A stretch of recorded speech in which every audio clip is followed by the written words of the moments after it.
Доколку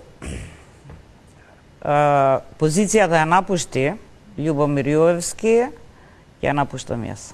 Ама тој не си отиде, туку чека да стане уставен судија, а Русковски имаше полни раце работа со процеси во кои гонеше политичари, поранешни функционери, извикани имиња од бизнес и шоу елитата и беше ударна топаница во расчистување на патот на власта во борбата со неистомисленици и наместо награда на повисоко место за одработеното, доби шут од колегите по барање на низиниот колега Јовевски, без кого не можеше да се замисли како обвинител.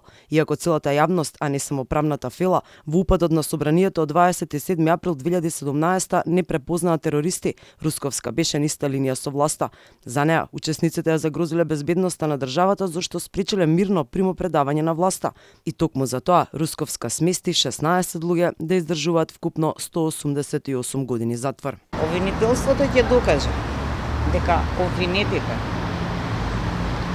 кои седат во оваа судница изготвиле план со намера за загрозување на уставниот поредок и безбедноста на државата.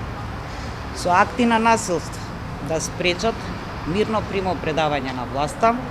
Јавноста е сведок и на аудио снимката во која обвинителката се смее и потврдува дека обвинет од 27 април го заборавила во притвор. Во гостување на една емисија пак, таа признава дека вршела селекција кој ќе биде обвинет, а кој не, за упадот во собранието. И не само 27 април, судскиот процес за кој власта јавно бараше осуда и затвор за учесниците, Вилма гонеше во Империја и рекетот на Буки 13, додека опозицијата ја обвини дека е новата Катица Јанева која работи за тогашниот премиер Зоран Заев. Тој пак на самиот почеток на низиното поставување за шефица на организиран криминал потсети на низиното работење во едно друго време, во кое Вилма не му се допаѓала. Не ми се допаѓаше и мене Вилма Русковска во едно време, пред 5, 7, 9 години.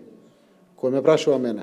За домашниот притвор на поранишната шефица на СЕО, Катица Јанева, амбициозната Вилма отиде дотаму што судиите ќе ги тресеше од гаки. Докаде е тресењето на гаки на судиите што ја пуштија Катица Јанева во домашен притвор? Низиното гонење пред Заев да дојде на власт можеби не му се допаѓало, но симпатиите наверојатно се родиле откако станали истомисленици во врска со шарената револуција. И јас бев дел од граѓаните кои беа страшно разочарани од таквата ситуација, но искрено се надевам и затоа дел од шарената револуција? Да, затоа бев. Русковска го истрча кругот и помогна на власти на колегите да се справат со политичките неистомисленици, но не и за неа наградија. Напротив, ја казнија поради упадот кај Арафат Муареми, за кој очигледно ни на сон не смеела да го направи.